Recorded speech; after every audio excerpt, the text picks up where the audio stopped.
HeroesCon 2026 is in the books. We've officially wrapped on HeroesCon. This was our first year attending, my wife and I, and we had such a fun time just walking around, meeting a lot of creators.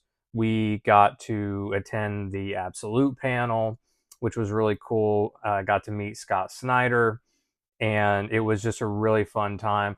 Got the HeroesCon 2026 exclusive T-shirt, and I'm going to show you everything we picked up. This is the HeroesCon haul. One thing I'm not going to show is we got a ton of 50-cent comics, and those would just take way too long to go into. But there was today, the last day on Sunday, there was just a lot to go through, and we picked up a lot. But these are all the key comics and the trades and everything like that I picked up. First up is the DC Compacts. Before this weekend, I did not own any DC Compacts. I was sort of on the fence whether to start collecting them or not. But there was a table that was doing a charity event, and so if you bought one book, they would match, and they would donate two books to local children's hospitals.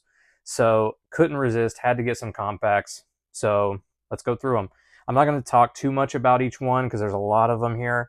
But we have Watchmen, we have Kingdom Come, we have Static Season 1, we have Wonder Woman Earth 1, Wonder Woman Blood and Guts, we have Superman Batman by Jeff Loeb,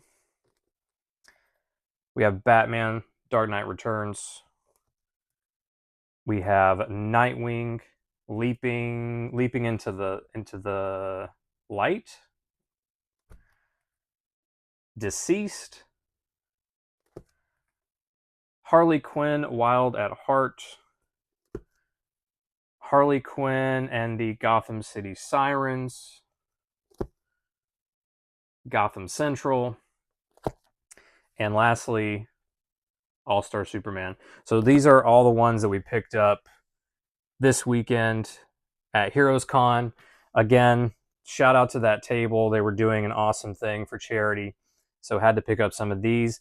And I'm planning on ordering the rest of the DC Compacts and just collecting them, having them for the collection, because I actually really like this format. So be expecting me to talk about more of these on the channel. Next up, we have G.I. Joe Compendium 1. This was on sale for half off, so I got this for around like 30 bucks, and never read G.I. Joe before, but I figured this would be a really good jumping on point, and I hear pretty cool things about this series. So here we go. Let's read some G.I. Joe comics, I guess. We have Witch Hat, Volume 2. This was the only manga I picked up, but I do have volume number 1. So I believe this was like $5. So for $5, picked up volume number 2. Got some more trades here. We have Crisis on Infinite Earths. I did not own a trade of this, and I think this is one of like the original trades. I think maybe this is from the 90s or early 2000s or so. If you guys out there know what the story is behind this particular version of Crisis, then please let me know. And we also have the Batman Earth 1 Complete Collection. I did not know that this trade existed. I love the Earth 1 series, the Batman one in particular. It was one of the first Batman comics that I ever picked up, and I just thought that there was a part 1. I did not know that the other 2 parts existed, so when I saw this, and it was a good price, I think it was like $20, I couldn't resist. So there we go. Next up, I got Infinite Crisis. This was another one. Just wanted to read this one, really, and just wanted to have it in the collection. Didn't have it already. And there we go. So this was also, I think, like $10 or so. So decent price. And this is the second copy of Kingdom Come that I purchased. I bought I bought this one, and then I bought the compact edition. So this is actually going to be fun to kind of read this and compare the two different formats. So, but this was also a decent. This was like $10. Also, didn't have this already in the collection prior to this weekend, so picked that up. And the last two trades here, I actually got signed. We have Batman: A Death in the Family, and signed by Jim Starlin there, the writer. Got him to sign this at HeroesCon this year, which was really cool. He was like packing up for lunch, and I was able to like walk up really quick and get a signature. And I asked him what it was like to kill Jason Todd, and he said it was really fun because he hates kids. That was his answer. So, but really cool guy, really nice guy. I got to meet Jim Starlin, and got to snag this copy, this trade paperback copy of Death in the Family. So very cool. And then my last trade here is actually a trade that, sorry, excuse me, let me just, the last trade here is actually a trade that I've had in my collection for a long time, and it is the Batman Volume 1 Court of Owls. I bought this at an Ollie's like years ago, and read it, loved Batman New 52. This was the first Batman book, comic series that I ever read. And this weekend, I was lucky enough to get it signed by Scott Snyder. So when I met him there at the con, he signed my copy, and so that was really cool. And so now that becomes one of my most treasured trades in my collection. And some single issues that I'm going to show off that we picked up. Just we did buy, like I said before, we did buy a lot of single issues at HeroesCon in the 50 cents per issue sale. We got a bunch, and I don't have enough time to go through them here. But these are just a few that we picked up here. We have the Matt Fraction Batman run, issue number 1. This is the Absolute Batman variant.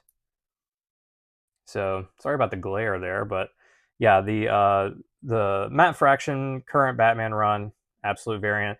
I didn't have this. This was one of the few like Absolute Batman like variant, like other series variant covers. I have like the Harley Quinn one. I have there's a Vampirella one that I have. Did not own this one yet, so, and this was a decent price. I think this was like cover price basically. It was $6 to pick up, so got that. And then from the same booth, we picked up this Absolute Catwoman number 1 variant cover. We got this one mainly because we just liked the cover. It just looked really cool. My wife, she is digging Absolute Catwoman right now, so we picked this up. And then we were sort of walking through the con, and someone else had a Daniel Nakayama cover, the DNA variant of the Absolute Catwoman number 1. And I'm actually going to take this one out of the foil. But as you can see, we got this one signed by Scott Snyder, and also we got it signed by Che Grayson. If you can see her signature there, it's my wife requested it to be in pink, so we got her to sign it in pink. But that's cool. We have a double signature on this one as well in the DNA cover. So pretty cool. Like I said, all the creators we met were really nice, really good people. All the people we interacted with this weekend at HeroesCon were really nice. Very, very fun con. If you can, please visit Charlotte next year, HeroesCon 2027. It's a lot of fun. If you're into comics, then it's the best place to be. It was a super fun weekend. And yeah, that's the haul for this year. Stay tuned for next year. I'm sure there's going to be a lot more comics coming our way as we keep going to these HeroCon conventions. So a lot of fun. Thanks, everyone.